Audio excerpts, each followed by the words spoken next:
I'll put myself on mute. And Barb and Megan, you can introduce yourselves as you go.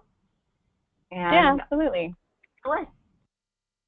All right. Thank you, Kirsten. And I, too, unfortunately, have fallen under having the cold flu bug, so I apologize if I'm suddenly coughing or sneezing and Barb needs to take over for me. I'll try and cover up my mic so that you guys don't have to listen to that. But I'm Megan Jones, and I'm with the Integrated Services Project, and I really appreciate all of you coming here today to listen to this webinar on something that can be a little dry. Let's face it, policies and procedures can get a little dry, and it's Friday afternoon.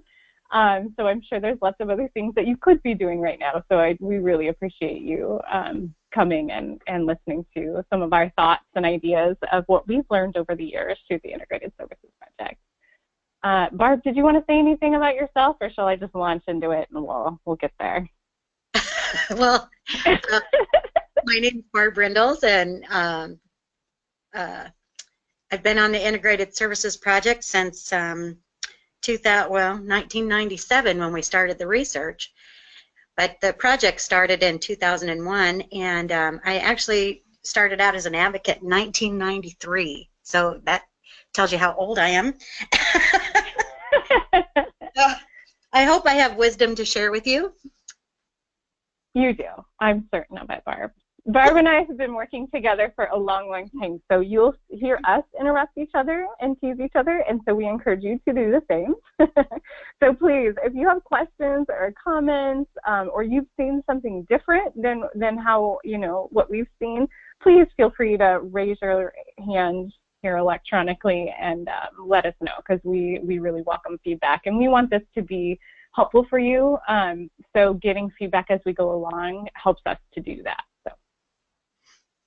Okay, so for those of you who are unfamiliar with the Integrated Services Project, we thought we'd give a little bit of a background about who we are. We are a special project under the Iowa Coalition Against Domestic Violence. We started in 1997 with the University of Northern Iowa, and we're a research project to begin with. So our original research, Dr. Bill Downs was the principal investigator. And we knew anecdotally, we knew from practitioners in the field that they were saying there was a large co-occurrence of domestic violence and substance abuse, but there wasn't a lot of research that supported that, and there continues to be some gaps, although a lot of the trauma research that have been coming out are starting to fill that in, which is great. So we set out to, the research project set out to really look at what is the relationship between women's experience of partner violence and substance abuse, and we interviewed 447 women in 9 domestic violence and sexual assault programs in 7 substance abuse agencies across eastern and then also central Iowa. This is all homegrown research. And here are some of our findings. If you want to see a more complete list of our findings, you can go to our website, which is ispia.org. So about when we talked with the women that were receiving substance abuse treatment, about 90% of them said that they had experienced some sort of domestic violence in their lifetime. About 67% of women in treatment reported they had experienced physical abuse 6 months prior to coming to treatment. And then Barb, is it 93% that said they experienced emotional abuse prior to coming to treatment? Yeah. So it's 93% experienced some sort of emotional abuse 6 months prior to coming to treatment. And then conversely, when you look at the women who were receiving victim services, about 65%, which is the combination of the alcohol dependence and the problems with drug use on that graph, reported that they either had alcohol dependence or some sort of problem with their drug use. And we feel like 65% is actually on the low side, and that's due to how we did our research. We, at the time, most shelters had a no-use policy, so the women could not use while they were receiving services in shelter. And if you are a person that has an addiction, there's no way that you can just suddenly stop. Usually, it's very rare for that to happen. So what would happen is that we would come into shelter, we would say, hey, would you be a part of the study? They would say yes, and then we would come back a few days later to do the interview, and the woman was gone.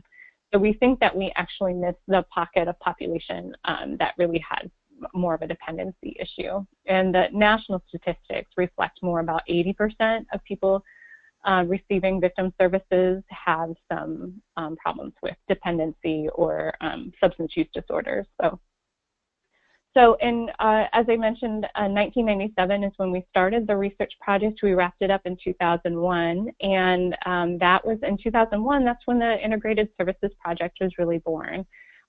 We took that information back to the agencies, and the agencies kind of asked us, you know, what are you guys going to do about all of this information? And also we made a promise to the women that were a part of the research study to make a difference in service implementation. So that's what we've been attempting to do over the past 16 years. Hopefully I've done that somewhat. We have worked all across Iowa, coast to coast, from the Mississippi to the Missouri, and lots of different programs. So if we've worked with your program, thank you for being here and listening to this spiel, because I know you've heard it over and over again. So being a part of the Integrated Services Project is a 2 to 3 year process, and our primary mission is to collaborate, educate, and integrate. So the collaborate piece, we work really hard to make sure that we're developing relationships between, let me back up for a second. So we go to a site. So let's say our site is in, one of our sites right now is in Clinton, and we work with the Substance Abuse Treatment Agency that's there in Clinton, and then also the Victim Service Agency that's there in Clinton. So we work really hard to create a collaborating environment, learning environment with the two different agencies, and hopefully help the staff to build relationships with one another. We try to increase staff knowledge through education. So there's a basic education series where they learn from one another about the basics of each other's issue. And then our expectation is that they integrate services at the end of that, so that they're creating 2 brand new services for victims that also have substance use issues. So in that 16 years, besides just our own reflections of what we've seen happen at different agencies, we've also had an independent entity come in and do research on our process and what staff have learned. We did a follow-up research project. I think we started that in 2005, if I remember right, Barb, or 2008, that looked at what we interviewed both staff and clients that in sites where they had gone through the Integrated Services Project process to see how services had changed and what else needed to be improved. And then we've also done some pilot studies as well and interviewing staff about service integration and this that whole process that I just talked about. So here's what we found, both through our own reflections and then also with some of that research that I mentioned, that when advocates, the positives of advocates working across Iowa, advocates are excellent resources for treatment professionals regarding assessment, safety planning, resources to get into contact with things in the community or services in the community. They have regular and consistent attendance to treatment groups to prevent on domestic violence or sexual assault. So that often is a joint service that comes up, is that the advocate will come to an already scheduled treatment group on a rotational basis, so once every 4 weeks, once a week, once every 6 weeks, whatever works for that treatment group. And they just come and they talk about lots of different things. They can talk about their services, they talk about healthy relationships or consent or witnessing violence in the home, and that has been a real benefit, and we hear a lot of positives about that. Advocates are available for on-call individual crisis sessions or otherwise for substance abuse clients. And so that's something that counselors really jump on, because when you're a counselor, a substance abuse counselor, you're stuck in your office, and it's amazing when you need that support from someone else, from another professional in the community. They show up to your office and can work with you with the client, or they can talk to you over the phone about safety planning if the client's not interested in meeting with them, so that the counselor themselves can do the safety plan. And we've actually seen really interesting ways of joint services with that, just because of sometimes perpetrators will say it's okay for someone to go get substance abuse treatment, but they can't, reach out to an advocate, obviously, in the community without that being a safety concern. And so we've literally seen advocates go through the back door of treatment agencies so that they can meet with someone a victim that would never otherwise been able to reach out to the advocate. So some really cool stuff happening with that. And then collaborators for joint groups co-facilitated by a counselor in treatment settings. So that too is another really cool thing that we've seen, that a co-facilitated group with an advocate and a counselor doing Seeking Safety or developing their own curriculum or using Patty Bland's real tools. We've heard a lot of positive impact when it comes to that. And Barb, I don't know if there's anything else you would want to add to that as far as like the really amazing work that advocates have been doing. Well, I would say that not about the advocates necessarily, but this has kind of brought substance abuse counselors into doing more gender-specific groups with women. Mm-hmm. And because this joint collaboration is for women, they end up creating, if they don't have one already going, they end up creating a women's group as part of treatment, so that the advocates can come in, and that's the co-facilitated group. And that is helpful in so many ways to women that are in treatment. Because usually if they're in a co-gender group or mixed gender group, there might be men in there that are insensitive to their women's victimization, or they might be perpetrators themselves, and so women are often uncomfortable talking about specific things that relate to women's issues. Mm-hmm.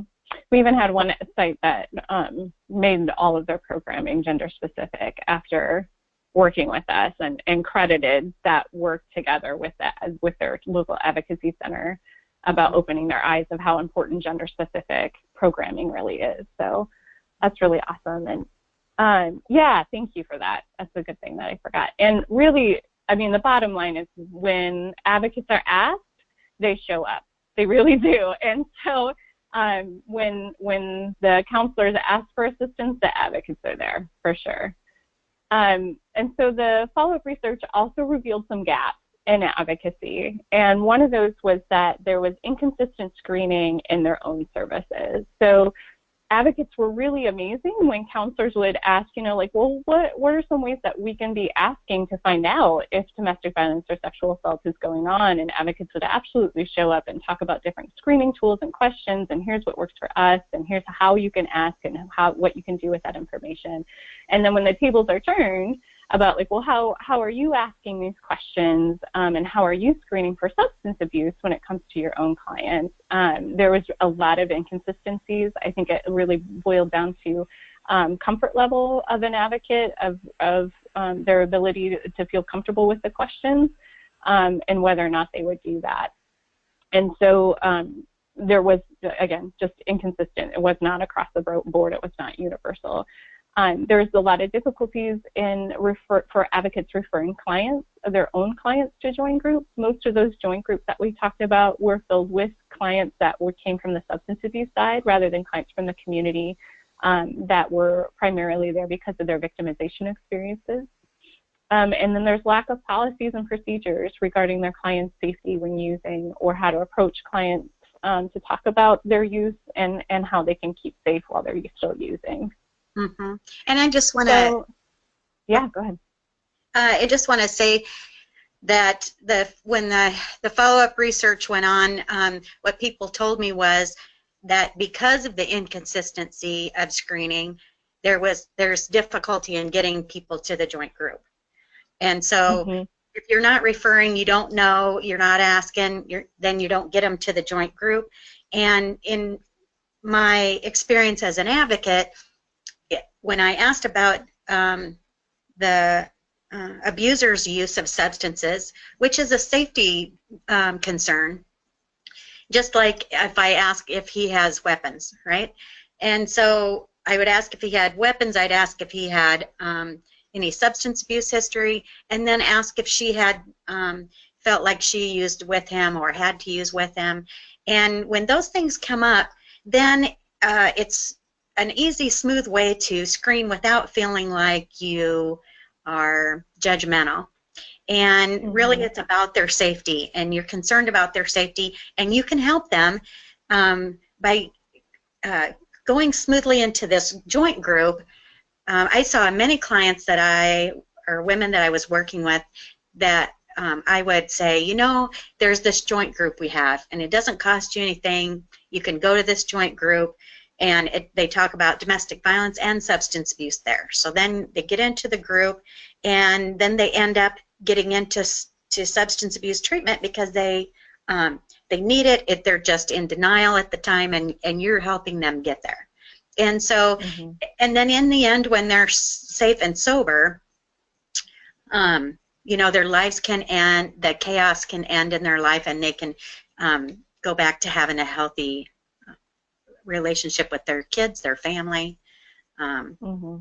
So really the lack of procedure and screening does cause this difficulty in helping clients become healthy and safe. So it's like a trajectory point. Like if you don't ask and you miss that mark, then problems will more likely to continue if you continue to use. So, and let me tell you from the research, the women in substance abuse treatment had just horrific, torturous things happening to them. And as an advocate, I hadn't heard the extreme torture that I did in substance abuse treatment. So those folks that have substance abuse problems that are in violent relationships, they stay longer, the violence gets worse, both people are using, so it gets it's inflamed and it's more dangerous. Lethality increases, and I can second that from the research. As I remember talking to one advocate, and she said, and she was going to residential treatment and doing a group once a week with the women in residential, and she said, I've been an advocate for 20 years, and the stories I hear from the women in residential are the worst, absolutely the worst, most lethal stories I've ever heard. Yeah. So missing that population really has grave effects. Yeah. For sure. So as a result of this research, and also through the pilot program too, what staff were telling us was like, look, we really love the Integrative Services Project. You came in, we did all this training, we did all this relationship building, that's awesome. You guys leave. Both of our agencies have a high rate of turnover. So within 5 years, 75–80% of our staff are gone. And so if the staff that were there, that were part of the project and had all that education and they're doing all this work, relationship building and all this work doing joint services, and now they're gone, and there's no policy that says that we continue this work or some sort of formalized way of continuing this work, then it's probably going to fall to the wayside. And which is absolutely right on the mark, and we really appreciated that feedback from staff that we got. So instead of constantly taking that micro-level approach of what can advocates and counselors do on the ground and working with people today, we also wanted to look at that macro-level approach as well, as what kind of policies can be put into place so that this amazing work that we're seeing can go on long-term. And so we've been attempting to add more policy and procedure to our technical assistance process whenever possible. And that's why we're doing this presentation today. So I'll let Barb take over. Okay, so when you think about what a policy is, and when we've been out having these meetings and talking about policies and procedures, most of the time the folks sitting at the table are like, what are you talking about? So, and a policy really is a short, clear statement that talks about your values and as an organization and what the organization intends to do, right? So it just sets a guiding principle, sort of like the ICODVA standards. And so, and which we'll show you in a little bit. So a policy really, it doesn't have to be long or complicated. It's just a couple of sentences saying this is our value, this is what is important, and this is the services that we are trying to give.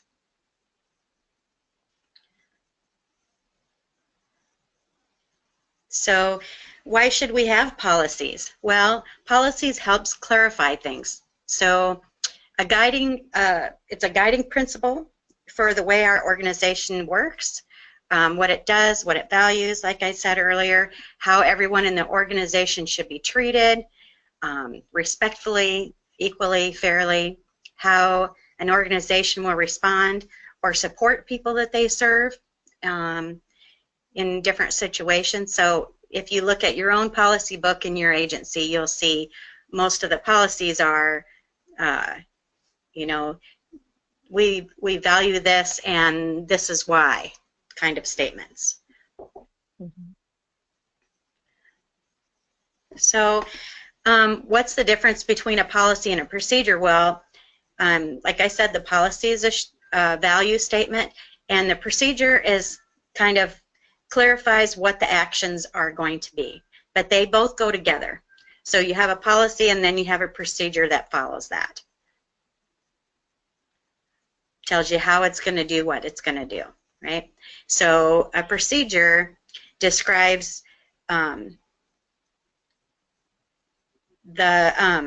it's kind of like the outline of who does what steps should be taken, and which form should be used, or what action should be taken, things like that. Sort of to help, and especially to help the new people that come in. I think that you know, people, as you work there a long time, procedures, you kind of get to know that that's what you do. But when the folks with experience leave, the new people come in and they don't know, they have to start all over. And so having some procedures there to kind of say, well, this is how we do this. This is how we do an intake, or this is how we help transport a client, or whatever it is, right? So a procedure might be a few bullets with instructions. So sometimes they work well as a form or a checklist or some kind of instruction. And I guess flowcharts sometimes are used, although usually I see the checklist or the instruction kind of procedure. And then the policy accompanies the procedure with a way that the workplace tells the workplace, because of these values and approaches, or these values, this is how we're going to approach it, and this is the commitment that the organization has. This is how we expect this culture to be in this organization, and then it guides the folks that work there. Oh, sorry. There you go. Okay. So, sorry about that. That's okay. So when you're drafting a policy, these are kind of some kind of tips also, that policies should be drafted with, you know, Word, and use Arial font 12 with 1-inch margins, and then so they match everybody else's policies. And you should look at your own policy book to see that you're kind of matching the same style. And the policy should be clear and concise and written in a third-person sort of voice. The words should be selected carefully, and so that they don't imply choice, right? So or they do imply choice. So it'll make sense when I show you an example in a little bit. So don't use information that may quickly become outdated, like employee names or web addresses. Sometimes, you know, like crisis numbers would be okay. However, those also change through time. So So we'll talk about that in a little bit too. When using acronyms, try to spell out the words the first time. So when the new people come in and look at it, they won't really understand the acronyms till they get used to things. So spelling out the whole word. I know we tend to want to say CSADV or ICADV or whatever, and some people might not understand what that means right away. So it's best to spell out the words. Next, okay. So I was telling you about the ICADVA standards of best practice, and these are also similar to policies, where you would have a number and you would have a couple statements about why that's important, right? And these ICADVA standards we also show you because these have to do with substance abuse as well. So Standard 230 says that programs shall strive to create a trauma-informed environment in which survivors feel comfortable disclosing their needs and their concerns around mental health or addiction. Standard 231 says staff shall receive training on mental health issues, including substance abuse, as they are likely to impact battered women. Training shall include information on committal protocols, but also you can get a lot of really good substance abuse training from your local substance abuse agent. So you don't always have to call on us or ICADVA. The local substance abuse folks really are the experts in their area, so they can give you a lot of good training also. So, and then Standard 233, the program shall coordinate with mental health and substance abuse services in the community to meet the needs of battered women and their children. And Standard 234 says safety planning includes mental health and substance abuse concerns. And hopefully you've heard about that already in one of our prior webinars, but if you didn't, then you could go to the ICADVA YouTube website and listen to those. We have some really good information there about assessment, about safety concerns, about how to deal with relapse. Those are all very good videos for you to listen to.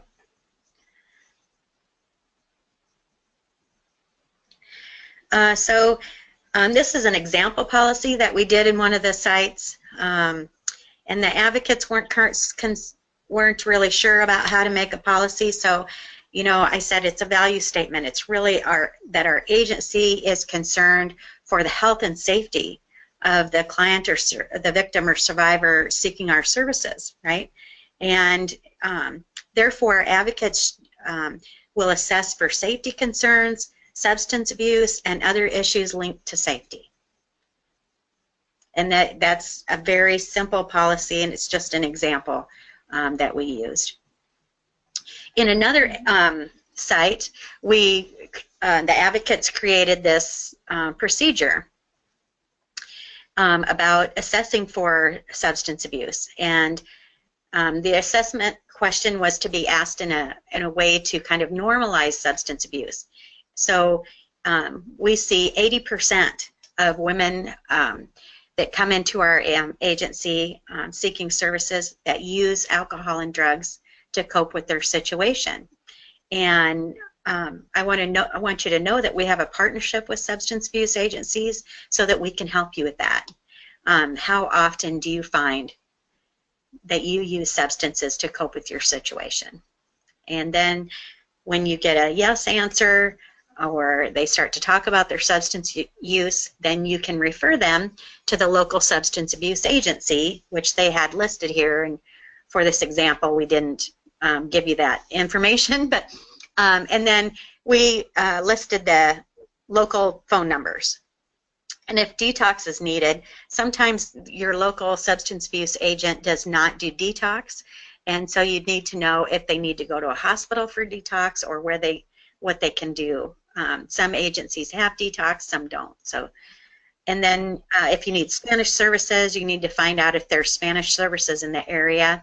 This particular agency did not have Spanish-speaking staff, so they used Telemed, which is a a telephone or online type of situation where you can get help, and you can find Spanish services through that. And then there was a substance abuse crisis number that people could call as well if they needed to. So, and then if a person wasn't ready for treatment and didn't want to call the treatment agency, that's fine. Then we had a safety plan with substance abuse issues in mind to be able to go over with the client or with the woman sitting in front of you. So here's an example of that. And I know this is really small, so you can email us if you need this information. We can certainly get it to you in a better format. So this is a substance abuse safety plan where you talk about the legal consequences of possessing drugs and how it can hurt the relationship with my children. For example, DHS will be coming knocking on your door, and it puts you at a disadvantage with legal concerns because then your abuser has evidence and to get the children away from you. So the use of alcohol and drugs can reduce your ability to act quickly to protect yourself and to protect your children.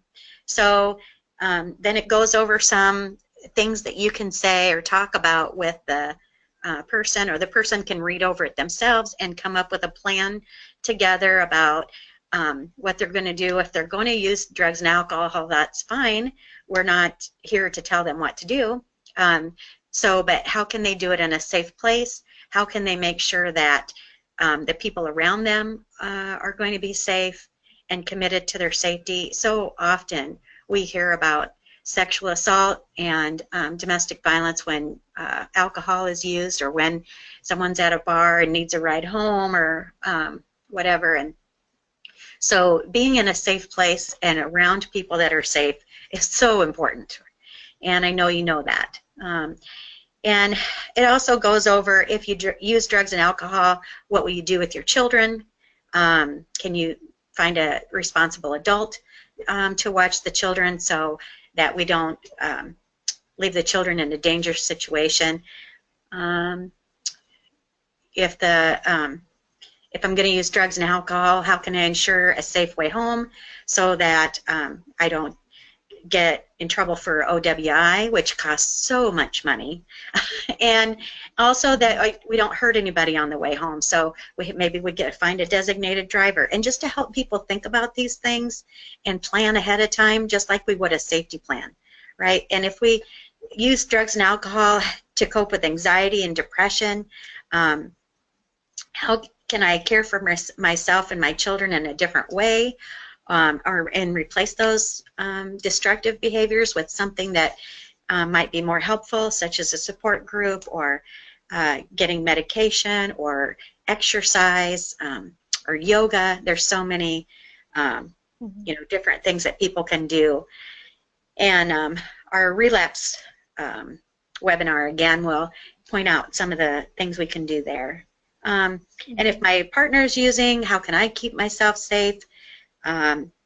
If I want to be safe, safeguard my children while my partner is using, I can do these certain things, and it's just, again, a safety plan that they could use. And a couple of things about this with the one, let's see, I think it's number 4, that talks about safety regarding using because of emotional needs. Statistics, research show that if you use to cope with mental health concerns or emotional concerns, such as using to cope with your anxiety or depression or any sort of symptoms like that, or just having a tough day and that's why I use, you're more likely to develop an addiction problem. So even if a person, I mean, not all of the women that you see that use are going to be addicted, right? They might be way low on the spectrum. They might be somewhere in the middle. So this can also be a plan to safeguard people from moving along in that spectrum to developing more of a problem, more of a dependency or addiction problem. And you would also only use a substance use safety plan if the person is actively using. So if someone, back to those simple screening questions, if someone talks about their substance use and they're already on the road to recovery and they are choosing to abstain because that is more helpful for them, you would not use the safety plan with them, obviously. And you would talk to them more about relapse prevention and what kind of safety planning you need to do about making sure that they don't relapse. There are some safeguards to prevent relapse. And we did a whole webinar on that, like Barb said, so you can certainly go back and look at that. Right. But this, you see how this is a form that you would use with your procedure. And so right. you ask a couple questions, you see if they want referral to the substance abuse agency or the group that you have with them together, and if not, then you can use this form with people to just have a safety plan. So at least you're beginning to address some of the issues that folks might have with substance abuse and domestic violence or sexual assault. Yeah, and like you said, Barb, it's another way to open the door to conversation so that, again, at that micro level approach, the relationship is developing between the client and the advocate so that they know that the door is open. This is a safe place for me to talk about my use and get help if I need it. And this is very simple. This policy and this safety plan follow-up is very simple, and any new advocate or volunteer can follow it, right? And then conversely, so the same site that developed that assessment procedure that went with the advocates working with victims, they also developed an assessment procedure for the substance abuse counselors. So they developed a couple of questions. The substance abuse counselors, if you're not familiar, they have to do a very long intake process to start out to determine whether or not someone does have a substance use disorder and whether or not they need treatment and what level of care that they need. And they look at all different, through the ASAM, if you're familiar with that form, they look at all different areas of a person's life. And one of those areas is support systems or the home environment. And so they thought that these two questions would fit really easily into the forms that they already have in place when talking about support systems or home environment. And those questions are, we found that about 95% of women coming here have some sort of emotional, physical, or sexual abuse in their past or present relationships. Is anything like that happening for you? And again, that is a normalizing question, like the other site used, just to say, like, look, most of the women here coming here report this to us. So is this happening, or how is anything like this happening to you? And then the second one is, can you recall any verbal, physical, or sexual abuse incidents that has happened with you? And we do talk with our counselors about ways that they can talk about specifics regarding verbal, physical, or sexual abuse, because we know that a lot of victims don't identify with those terms. But again, putting into context of a very large assessment process, these are easy questions that they can fold in, and then we do some more training about, like, these are some ways that you can ask about verbal, physical, and sexual abuse without actually using those words, like how many times do they make fun of you in front of your family, or, slap you, hit you, strangle, that kind of stuff. So. And then following up, if there's a yes, we have a working relationship with the domestic violence and sexual assault advocates. Would you like to speak with someone? And then having those referral sources right there, having the phone numbers right there. And if there is a group going on, they can say, did you know we have this group going on? Would you be interested to sign up? And we can get you involved with that group. And then if a person does not want to speak to an advocate, teaching the counselor, this is a quick safety plan that you can do with a person. And then they have an attached safety plan that they can do. Mm-hmm. I didn't attach that plan to this particular webinar because as advocates we already know what that safety plan is. So it's a regular safety plan that we always use. So I didn't attach it to this, but it is helpful for the substance abuse agencies. I have a question here. In the development of that safety plan, is it developed by the DV program, by the substance abuse program? Is it developed jointly? Do they share it? Those kinds of things. The safety plan for the substance abuse counselors? Yes. Okay. Go ahead, Barb. it is what we offered them was the general safety plan that I have advocates have followed for 20 years. You know, share a code word with your children to go call the police or someone that you're friends with. Maybe you put a light on your porch to tell someone that you're in danger. Have a bag packed to be ready, prepared to leave. Stay out of dangerous places like the kitchen that has knives in it or wherever weapons are. Try to keep yourself in a room where there's 2 exits so you can get out. Those kinds of safety plans is what Barb, did the Advocacy Center work? Did they say, here, use the safety plan, or did the Advocacy Center say, like, you know, let's work together on a safety plan, or how did that pan out as far as working together? Oh, how did that come about? I think a combination of the advocates and also in our meetings that we had together, and also in our assessment training.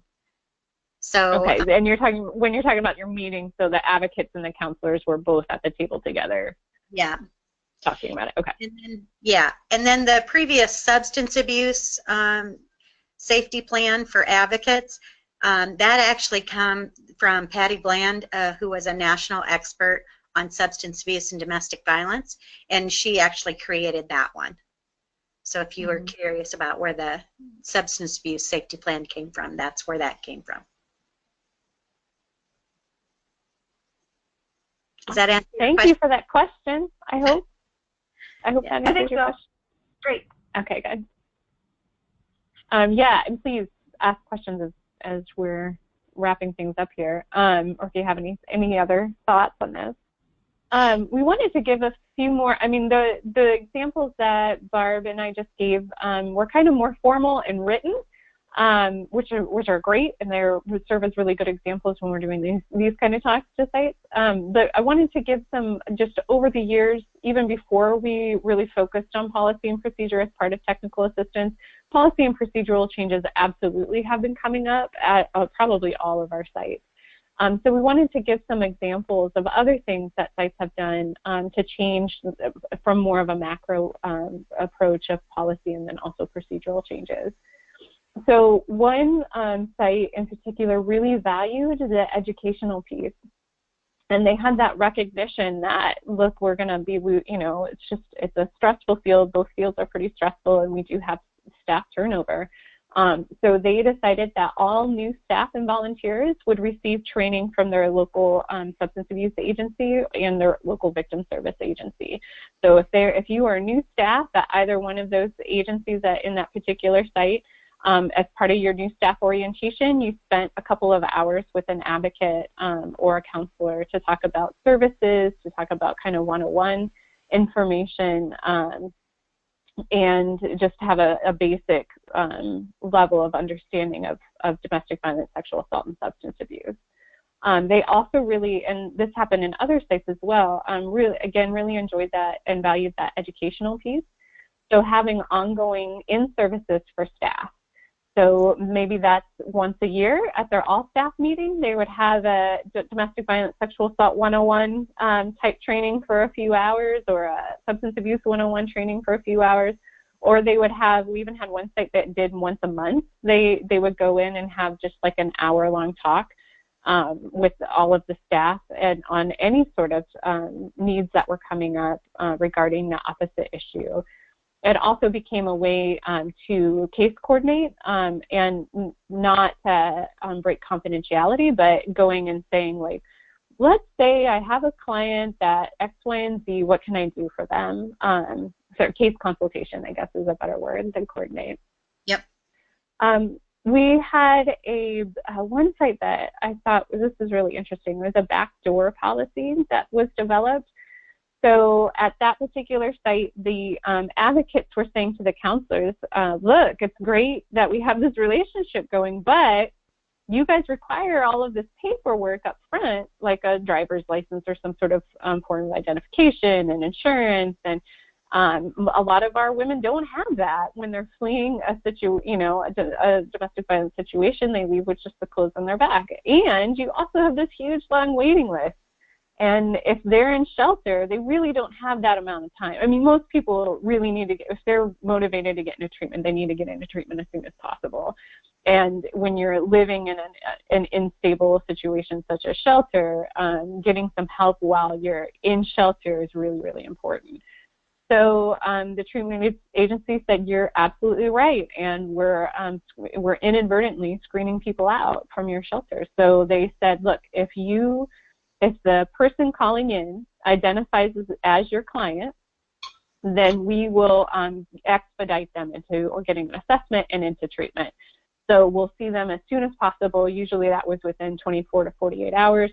And if they needed to get treatment, we don't need the insurance card, we don't need the photo ID, anything like that. We'll get that paperwork as we go along. Like, they don't need it initially. They will need it over time, but we'll get you started before we got that information. So I felt like that was a really cool policy that they developed together.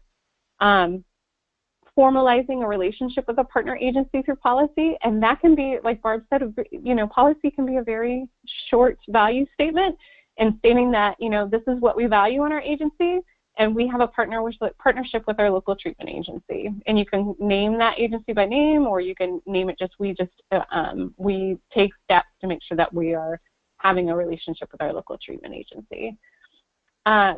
If you're providing joint service, confidentiality obviously is a priority. And so when advocates go into treatment centers, something called a qualified service agreement needs to be in place so that they're covered under 42 CFR and HIPAA, which are the confidentiality standards that treatment centers have to abide by. And then conversely, if a treatment agency is coming to your shelter or coming to your outreach groups or coming to you just to work with people individually, you should have some confidentiality forms in place that cover that person coming to your services. Including universal screening at intake and first contact is a procedural change that we've seen for both the counselors and advocates in some places, and then including domestic violence and sexual assault education as part of treatment. And I know for some advocates that last one can make you cringe a little bit because I think especially like with DHS, and they started saying you have to go see an advocate for 6 sessions or whatever it was.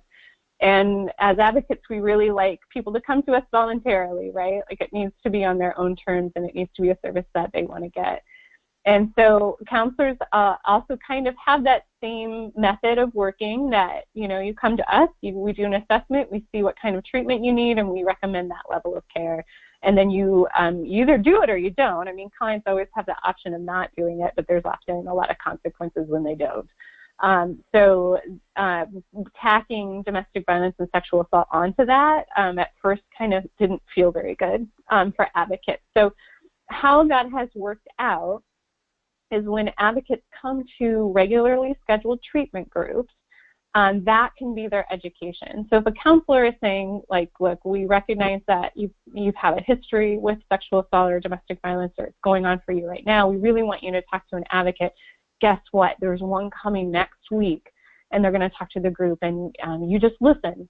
And if you want to, talk with them individually, you can talk to them after group, or I can have that same advocate come or another advocate come to the office, and we can work together in an individual session. We've even had one site, because of the DHS stuff that happened, I know a lot of you have developed like a domestic violence education curriculum, so that when people are referred to us from DHS, or referred to advocates from DHS, people are like, we just do this curriculum and you learn all about domestic violence and then you're off.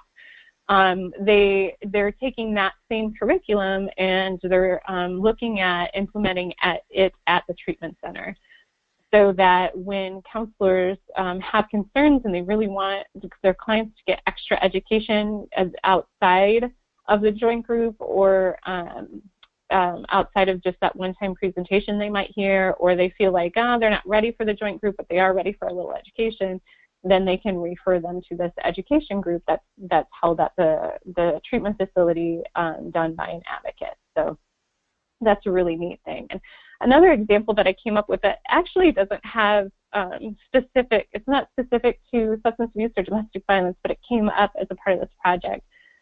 We had one advocate that worked primarily with the immigrant population in her community, and she called the treatment agency. One of her clients called the treatment agency, and she happened to be sitting right there, and they were trying to set up an appointment. And the second question that the person on the phone asked, besides "Why are you calling?" is "What is your Social Security number?" And so her client hung up because they didn't have a Social Security number, and turned to her and said, "This isn't for me." And so we had this working relationship, and the advocate came to the meeting with the counselors there and said, you know, you're closing the door to immigrants that don't have a Social Security number. Is that do they have to have a Social Security number to get services here?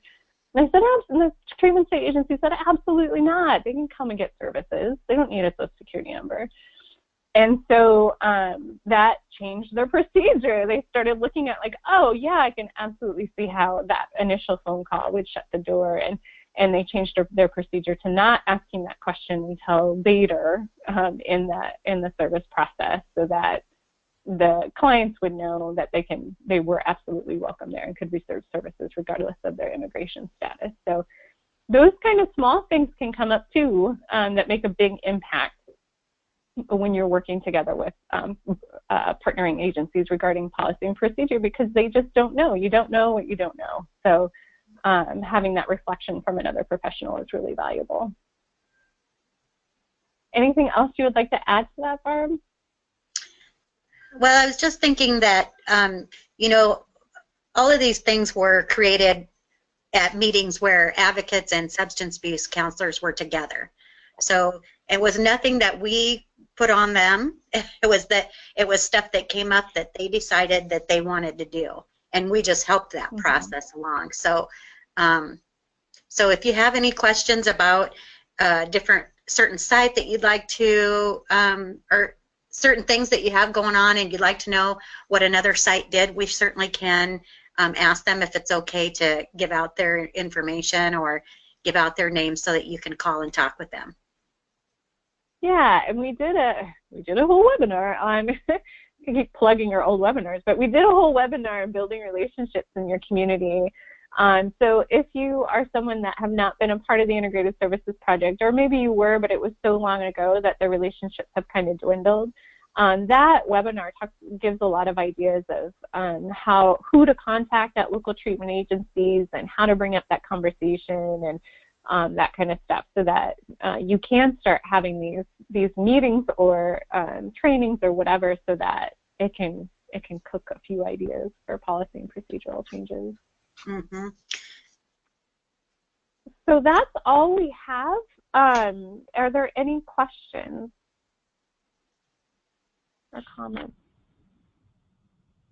Please write down our email so that you can give us a shout out when you need some help or you have a question. Okay. Giving people a couple seconds to type, and a reminder that when this is over, you'll have an evaluation. And if you could give us just a minute or two of your time with that, that would be great.